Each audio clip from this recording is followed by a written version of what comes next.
Hello everyone, good morning. তোমাদের সকলকে স্বাগত মনিকা ডেলি ব্লগে। তোমরা ব্লগটি দেখতে থাকো, আশা করি তোমাদের খুব ভালো লাগবে। দেখো সকালবেলায় মোটামুটি সকালবেলায় মানে যা যা কাজ করা সেগুলো করে চা বানিয়ে নিলাম, লিকার চা 2 কাপ, দুজনে খেয়ে নেবো। এখন লিকার চা খেতে ভালো লাগে না, তাও খেতে হয়। এই দেখো, কিন্তু লিকার চায়ের কালারটা খুব সুন্দর এসেছে। দেখো কালকে রাত্রে বাসন মেজে রাখিনি, বাসনগুলো এখন সব মেজে নেব।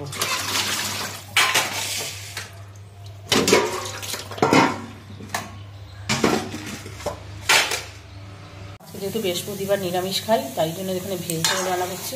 দেখো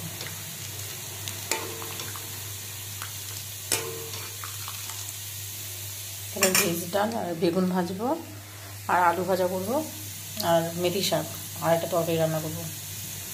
এই দেখো এখানে বেগুন ভাজা আর মেথি শাকটা রান্না করা হয়ে গেছে। দেখো এর জন্য ডিমের ঝোল রান্না করবো।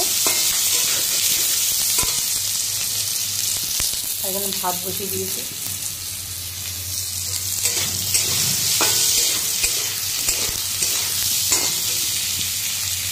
সকালবেলা ঘুম থেকে উঠে সমস্ত কাজকর্ম করে রান্নাবান্না করলাম, খাওয়া দাওয়া করলাম, অনেকক্ষণ বাদে তোমাদের সামনে চলে আসলাম। তা এখন বাজে দুপুর ওই বিকেল 3টে বাজে। আজকে তাও তাড়াতাড়ি খাওয়া হয়েছে, অন্যদিন আর একটু দেরি হয়।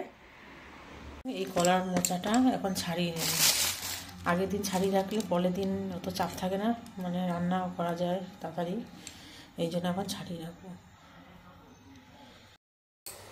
কলার মোচা ছাড়াতে ভীষণ মানে ঝামেলার কাজ একটা। ওই দিনের দিন ওই কলার মোচা ছাড়িয়ে রান্না করতে গেলে না অনেকটাই দেরি হয়ে যায়। আর কলার মোচা আগের দিন কেটে ভিজিয়ে রাখলে হলুদ জলে মানে অনেক সময় তিতো ভাব থাকলেও তিতো ভাবটা কেটে যায়, মানে তেতো লাগে না। তাই জন্য আমি আগের দিনই সবসময় বেছে কেটে রেখে দিই।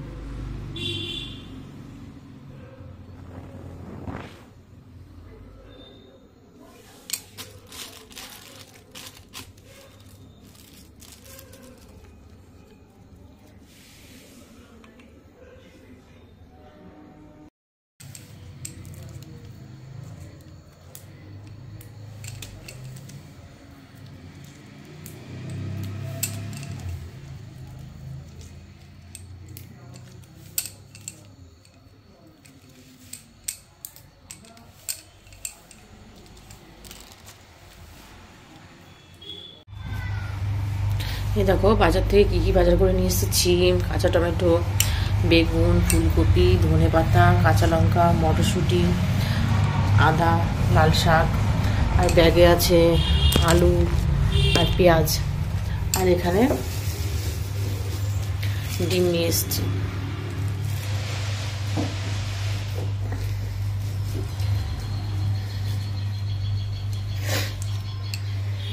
এই দেখো সকালবেলায় আমার নাতি একাকাই খেলা করছে।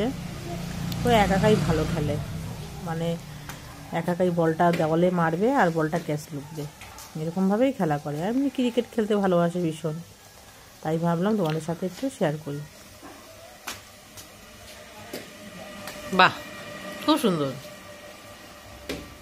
বাহ।